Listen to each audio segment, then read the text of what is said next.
ദൈവത്തിന് മഹത്വം. നിങ്ങൾക്ക് എൻ്റെ സ്നേഹവന്ദനം. ഇത് ഇന്ന് അവൻ്റെ ശബ്ദം നിങ്ങൾക്കായി. ഉണക്ക അസ്ഥികളുടെ താഴ്വര നിരാശയിൽ നിന്നും പ്രത്യാശ ഉയർത്തുക. യെസയ്ക്കേൽ 37:2. അവൻ എന്നെ അവയുടെ ഇടയിൽ കൂടി ചുറ്റിച്ചിരി നടക്കുമാറാക്കി. അവ താഴ്വരയുടെ പരപ്പിൽ എത്രയും അധികമായിരുന്നു. അവ ഏറ്റവും ഉണങ്ങിയിരുന്നു.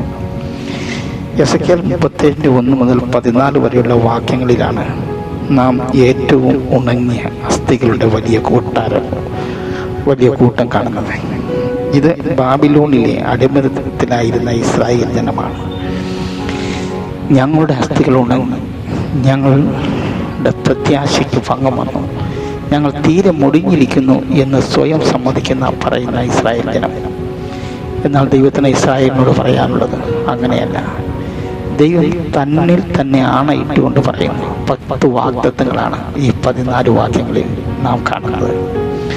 3 പ്രാവശ്യം നിങ്ങൾ ജീവിക്കേണ്ടതിന് എന്നുള്ള ഉറപ്പ് ആദിയിലും അവസാനവും നടുക്കുമായി മധ്യത്തിലുമായി നമുക്ക് കാണുവാൻ സാധിക്കും.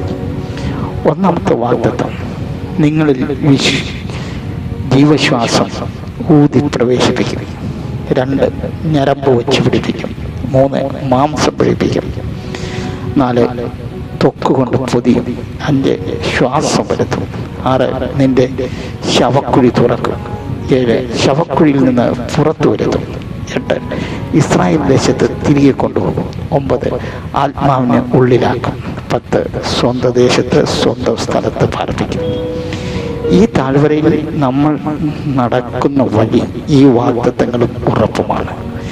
ഈ വാഗ്ദത്തങ്ങളെയും ഉറപ്പിനെയും ഓർത്തുകൊണ്ട് നമുക്ക് ആ മുഴക്കത്തെ ഒന്ന് ശ്രദ്ധിക്കാം.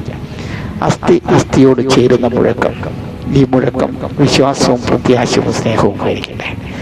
അത് ജോലി നഷ്ടപ്പെട്ടവരെ സഹായിക്കുന്ന മുഴക്കമാകട്ടെ. അത് ജോലി ഇല്ലാത്തവരുടെ ആശ്വാസത്തിൻ്റെ മുഴക്കമാകട്ടെ. അത് മറ്റ് ഏവരോടും നമ്മോട് തന്നെയും ക്ഷമിക്കുന്ന സൗമ്യതയുടെ അനുകമ്പയുടെ മുഴക്കമാവട്ടെ. നമുക്ക് ഈ ഉപദ്വീപിനെ ഈ മുഴക്കത്താൽ നിറയ്ക്കാം. പണ്ടൊരിക്കലും മുഴക്കാത്തതുപോലെ ഈ ശബ്ദം മുഴങ്ങട്ടെ. ദൈവം നമ്മെ അധികമായി അതിന് സഹായിക്കട്ടെ. ആമേൻ.